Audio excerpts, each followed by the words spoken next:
Welcome back, Young Warder Matt Prime, Beefeater Matt, back with your daily dose of tower life.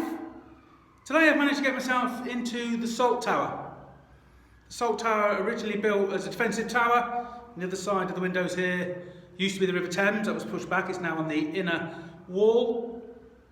But called the Salt Tower probably because this is where they would store the salt. That seems a bit crazy nowadays to be storing, guarding salt. Salt was very, very expensive. Only the great and the good could afford to use it. In fact, it was kept in elaborate gold salt cellars right on the top table. Only the best of society, royals, aristocrats, were allowed to use that salt. Everyone else at the dinner would sit on different tables and they weren't allowed any salt.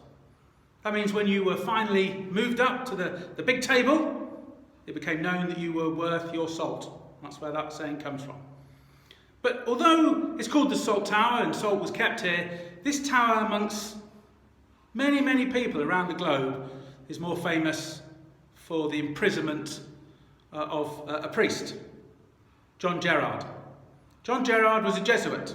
He was a Lancashire lad, and he was brought by the Jesuits on a mission into England to pray and give mass to the Roman Catholic families. They were being persecuted at the time. It was Elizabeth I's reign, and it was illegal to give Catholic mass, and priests were arrested, killed and tortured. So he would go around the country hiding in priest holes, little holes, places, hidden places in people's houses, giving mass to the Roman Catholics. Unfortunately for him, he was captured and brought here to the tower. Now what the people wanted, well, the people here at the tower, the authorities, they wanted the names of these noble Catholics who'd been hiding him. So they tortured him. They hung him by his wrists for days on end in manacles. Excruciating pain. He was a brave man and he refused to talk. He was then taken to be racked. When he saw the rack, he just dropped to his knees. He prayed to God to give him the strength that he needed to get through this torture without saying a word. Such was his fervent prayer that the torturers believed they would get nothing from him, and they didn't even bother racking him. They just brought him back in here. He was a clever man. He knew there was another Roman Catholic supporter kept in the Cradle Tower, where I showed you the other day, John Arden. And he asked his jailer, who he'd befriended, the overordered jailer became his friend, he asked him if they could spend some time together to pray. And this was allowed. And they went backwards and forwards. He also asked him if he could have some oranges for his health. That was also allowed. And he would peel the oranges, he would eat them, and he would make crosses and rosaries out of the dried peel. But more importantly to him, he was also making invisible ink. This invisible ink was used to speak to the other prisoner and people on the outside with help from the yeoman warder who he'd befriended and felt sorry for him and admired him. One night he went over to pray with him. They'd smuggled in through the yeoman warder a ball of string.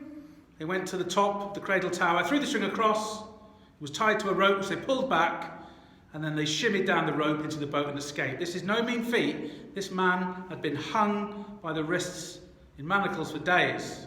How he managed to get down that rope I shall never know. But as a kindness, they took the yeoman warder with them. He would have been in dire trouble for helping them out, so he escaped with them. John Gerard spent some time, again, ministering to Roman Catholics in England before finally smuggling himself out of the country, disguised as a footman in the retinue of the Spanish ambassador. There he lived a happy, long life in Europe, mainly in Rome.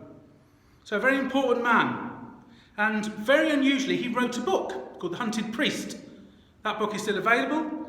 It's an amazing first-hand tale of what life was like to be a hunted priest, hiding in priest holes. I have a copy. It was given to me in this very room by a great friend of mine, John. You know who you are. Thank you for that. So when you do come to the tower, don't just come in here and think, oh, it's an empty room. Have a look at the history. Ask one of the yeoman warders. Come in here and think of all the amazing things that have happened. I'm going to do upstairs, probably tomorrow, because that's another room that holds, as everything does in the Tower of London, a huge amount of history. So once again, thanks for listening. Hope it's been of small interest to you. Keep yourself and your loved ones safe.